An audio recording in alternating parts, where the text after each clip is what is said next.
ना तो ये इतने पढ़े लिखे हैं और ना कोशिश करते हैं। लेट अली शो यू के इस एपिसोड में आप सबको खुशामदीद। Do like, subscribe and share this content. Alima Khan, Imran Khan की बहन के ऊपर अडियाला जेल के बाहर प्रेस कॉन्फ्रेंस करते हुए एक हमला, मगर इस बार रबर की गोलियां या जूते नहीं फेंके गए, अंडे मारे गए। पहले ये देखें वाकया कैसे अनफोल्ड हुआ और उसके बाद मैं आपको स्टेप बाय स्टेप बताता हूं कि एक्चुअली हो क्या रहा था। तरीके से अफगानिस्तान में जो मुतासिर हुए लोग उनकी मदद करें और उन्होंने कहा कि ये किसने किया? ये क्या?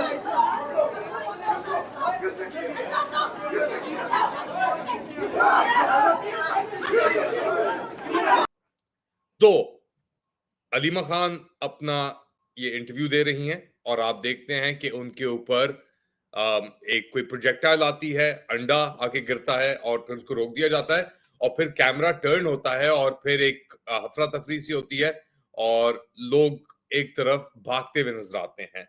ये सब कुछ हो रहा है ऐसे वक्त में जब मीडिया भी मौजूद है उधर। मीडिया के अंदर जो एम्बेडेड एस्टैब्लिशमेंट के लोग हैं वो भी मौजूद थे उस वक्त। और ये अपेरेंटली जो बाद में पता लगा, दो लड़कियां मौजूद थीं जिन्होंने फेस मास्क पहने हुए थे और उन्होंने ये अंडे फेंके। अंडे फेंकने के बाद वो भागी एक तरफ और उनके पीछे जो पाकिस्तान तहरीक इंसाफ के कारकुनान थे वो भी पीछे गए उनको रोकने के लिए। मगर वो गाड़ियां बैठी और गाड़ी को सराउंड कर लिया पुलिस ने और कारकुनान को हटाना शुरू कर दिया। क्या हुआ क्या हुआ क्या हुआ, एक हलचल सी मचाना शुरू कर दी। इतनी देर में रास्ता खोला गया उनके लिए और ये वीडियो बहुत अहम है। गाड़ी स्पीड करती है और पीछे एक कारकुन भाग रहा है पाकिस्तान तहरीक इंसाफ का रोकने के लिए और चिल्ला रहा है कि इसे अंडे मारे हैं। और एक रावलपिंडी पुलिस, पंजाब पुलिस जो एक फैशिस्ट फोर्स अब बन के रह गई है, उसका बंदा जाके गाइड कराएगा गाड़ी को कि इस तरफ निकलो। बात वाजे है। अच्छा, ये हुआ सब कुछ। अलीमा खान ने कहा कुछ नहीं हुआ, प्रेस कॉन्फ्रेंस जारी रखी गई। अलीमा खान का रिएक्शन देखते हैं पहले और फिर मैं बताता हूं कि और लोगों का क्या रिएक्शन आया इन वाकयात के बाद। हमें पहले से बता दिया गया है कि एजेंसियों को बड़ा गुस्सा है, आपके ऊपर ये होगा, नून लीग करेगी, हम फिक्र ना करें, जो मर्जी जुल्म करना है तो हम बर्दाश्त कर लेंगे। एक सेकंड। तो ये अलीमा खान का रिएक्शन था, वो अनपर्टर्ब लग रही थी और लग नहीं रहा था कि उनको कोई एज सच इश्यू हुआ है। मगर अगर बात इस लेवल तक पहुंच गई है कि ये सब चीजें अब करने की जरूरत पेश आ रही है, तो आप खुद ही अंदाजा लगा लें कि इनके हाथ से बात किस हद तक निकल गई है। वाजे है, यानी it's not, there can be no two ways about it, क्योंकि इसके फौरन बाद 2-3 ट्वीट्स आई। एक तो ट्वीट आई, बड़ी अहम ट्वीट थी रावलपिंडी पुलिस के ऑफिशियल हैंडल से, जिसके अंदर कह रहे थे, ये कहा गया कि जी ये दोनों जिन खवातीन ने अंडे मारे ये पाकिस्तान तहरीक इंसाफ की रहनुमा कारकुनान थी, इनको सवाल का जवाब नहीं दिया और इसलिए इनको अंडे पड़े। अच्छा, ये बिल्कुल निगेट करता है वो सहूलतकारी जो पंजाब पुलिस, रावलपिंडी पुलिस ने ही प्रोवाइड की इस गाड़ी को निकालने के लिए। फिर एक और अजीब वाकया होता है और ये मैं आपको पूरा पढ़ के बेसिकली कर देता हूं। आपके जो वजीर दाखिला है इस वक्त, कौन है वजीर दाखिला? छोटा पेशाब। वजीर दाखिला आपके एक ट्वीट करते हैं, पहले मेरे ख्याल से 5:55 पे उन्होंने ट्वीट किया, 5:40 पे ट्वीट की, वो डिलीट की और फिर एक ट्वीट करते हैं वो कोड ट्वीट करते हुए मरियम रियाज भट्टू जो बुशरा बीबी की बहन है, बाहर रहती है पाकिस्तान से, उनकी ट्वीट आई, अच्छा ड्रामा लगाया हुआ है और आप सबको बेवकूफ बनाया जा रहा है। Learn to analyse things, connect dots and reach conclusions. ये मरियम रियाज भट्टू की ट्वीट थी, इसके अंदर किसी का नाम नहीं लिया गया। उसको कोट ट्वीट करते हुए मोहसिन नकवी, जो आपके वजीर दाखिला हैं, छोटा पी, वो उन्होंने कोट ट्वीट किया और लिखा कि बुशरा बीबी की बहन कह रही हैं कि सब ड्रामा है, अलीमा बीबी ने खुद को ही अंडा पड़वाया। तो अच्छा, मरियम भट्टू ने, रियाज भट्टू ने किसी का नाम नहीं लिया। मोहसिन नकवी ने कोट ट्वीट करके अलीमा खान का नाम लिया और अपने आप को पेका के लिए ओपन अप कर दिया, मगर पेका कवानीन इनके ऊपर थोड़ी लगते, वो तो मजलूमों के ऊपर लगते हैं पेका कवानीन, जिनका कोई और नहीं होता। तो अब ये बात वाज़ेह है, क्लियर है कि अंडे मारे गए, प्रेस कॉन्फ्रेंस हुई, अंडे मारे गए। अंडे मारने के बाद उनको निकाला गया जिन लोगों ने अंडे मारे। पुलिस मुकम्मल तौर पे इन्वॉल्व थी इस पूरे मरहले के अंदर कि किस तरीके से उनको प्रोटेक्ट किया जाए। तो सवाल ये बनता है, यार ये कौन लोग हैं जो ये कर रहे हैं, क्यों कर रहे हैं? ये वही लोग हैं जिन्होंने अलीमा खान के भाई को पिछले 2 साल से ऊपर जेल के अंदर नजरबंद किया हुआ है, कैद रखा हुआ है गैर कानूनी तौर के ऊपर।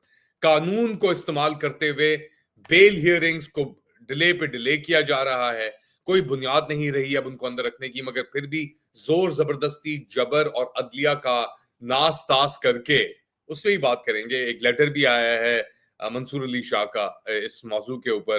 कोई जुडिशल कन्वेंशन हो रही है 8 सितंबर को के reopening of the courts, basically उस सिलसिले के अंदर सवाल ही पूछें, उस पर जाते हैं। मगर just to complete this timeline के अंडे मारे गए, फुटेज मौजूद है, अहलकार जिन लोगों ने अंडे मारे उनको निकाला गया, पंजाब पुलिस के अंदर मुलविस थी। फिर ये जो ट्वीट्स आती हैं कि रिस्पॉन्सिबिलिटी को दूसरी तरफ फेंकने की, तो ये एक पूरी एक पक्की साजिश के थ्रू ये सब चीजें की जा रही थी। और अब वो साजिश, अंडा जो था वो जिन्होंने अंडा फेंका उनके मुंह के ऊपर आके दोबारा फट गया एक तरीके से। तो ये क्यों हो रहा है? ये ऐसे वक्त पे हो रहा है कि जब इमरान खान को कंप्लीटली आइसोलेट कर दिया गया है अंदर। वाहिद राब्ता उनका उनकी बहनें हैं। उनके प्रेशर की बुनियाद के ऊपर उनसे अभी भी राब्ता जारी है, कुछ ना कुछ राब्ता जारी है। ये सब कुछ होने के बावजूद हम देख रहे हैं कि जबर के अंदर कोई कमी नहीं आई, केसों पे केस अभी भी लगे हुए हैं। मगर इतना प्रेशर क्यों है इस निजाम के ऊपर? प्रेशर इस निजाम के ऊपर 2-3 वजूहात की वजह से है। सबसे बड़ी वजूहात तो हैं आपके जो मुल्क के अभी हालात चल रहे हैं, माशी सूरत हाल बहुत खराब है। फ्लडिंग हुई है पंजाब के अंदर, आपके जो ग्रेन क्रॉप्स हैं वो बिल्कुल तबाह हो चुके हैं।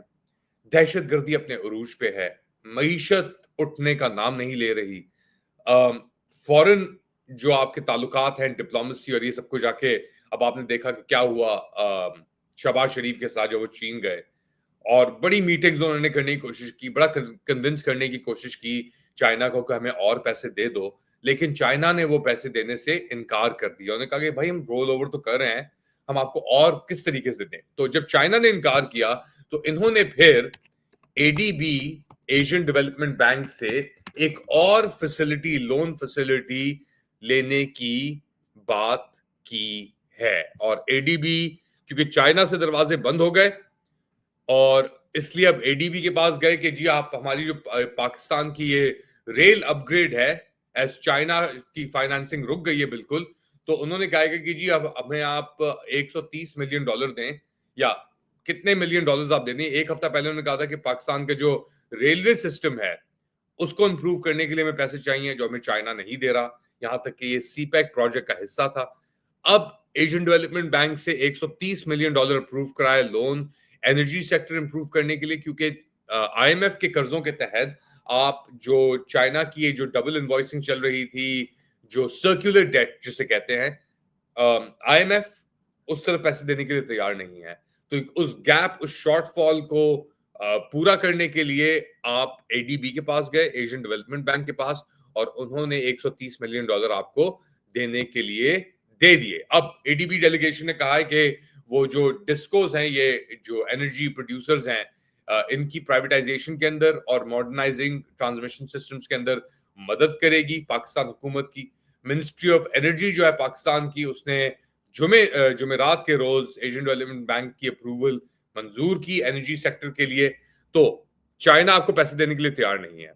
आपको और जगहों पे जाना पड़ रहा है, वो जो गैप शॉर्टफॉल्स हैं सर्कुलर डेट के, इन सब चीजों के, वो पैसे पूरे करने के लिए एक तरफ।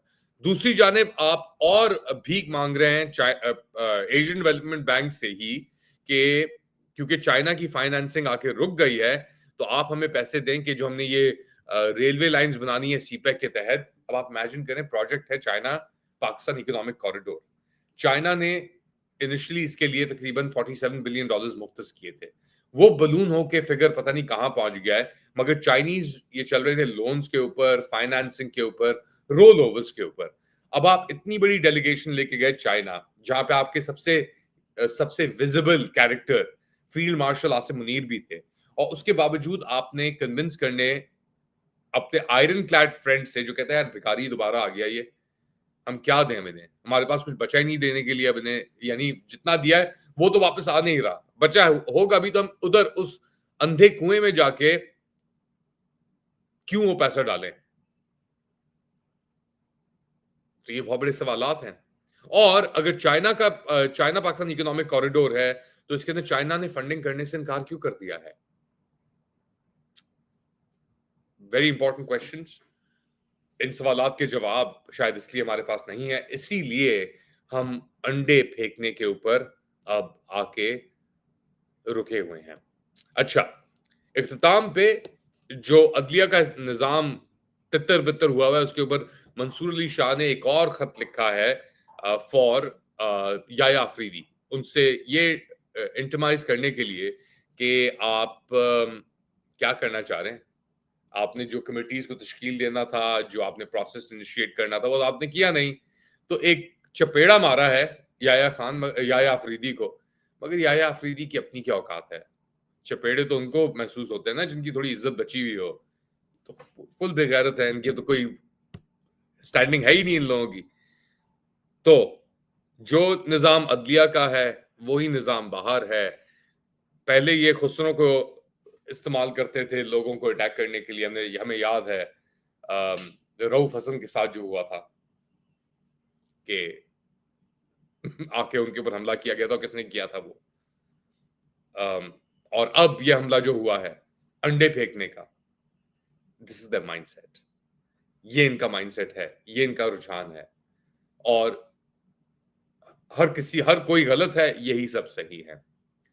ये इजराइल नहीं है, पाकिस्तान इजराइल नहीं है। This wasn't promised to them 5000 years ago। सही है, पाकिस्तानियों को, जनरल फील्ड मार्शल को अल्लाह ने कोई वो नहीं दिया हुआ, यानी ऊपर से कोई पैगाम नहीं आया हुआ नाजुबिल्ला कि आपने ही ये चीजें दुरुस्त करनी है। आप दुरुस्त करने के चक्करों में उन चीजों को आपने और बिगाड़ दिया है। खैर, या अभी तक का तबसरा आप लोग क्या समझते हैं बताएं मुझे कमेंट सेक्शन के अंदर। थोड़ी देर बाद दोबारा हाजिर होऊंगा, तब तक के लिए अल्लाह हाफिज।